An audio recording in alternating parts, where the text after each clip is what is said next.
Hi friends, welcome back to my channel. ఈరోజు నేను మా పిల్లల లంచ్ బాక్స్ కోసం ఎగ్ ఫ్రైడ్ రైస్ తయారు చేశాను.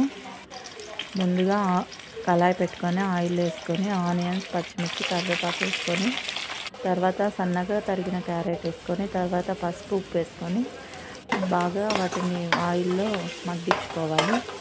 మగ్గించుకున్న తర్వాత అన్నం వండి పెట్టుకున్నాను పక్కన. తర్వాత ఎగ్ని పగలగొట్టుకొని వేసుకోవాలి. పగలగొట్టుకొని వేసుకున్నాక అవి మూత పెట్టాలి. కొద్దిగా మగ్గాక తీసి వీడియోలో చూపించిన విధంగా ఒక్కసారి ఊరికి అలా కలుపుకోవాలి. తర్వాత అన్నమే లాస్ట్లో కొద్దిగా చికెన్ మసాలా యాడ్ చేసుకొని అన్నం వేసుకొని కలుపుకోండి. చాలా టేస్టీగా ఎమ్మీగా ఉంటుంది.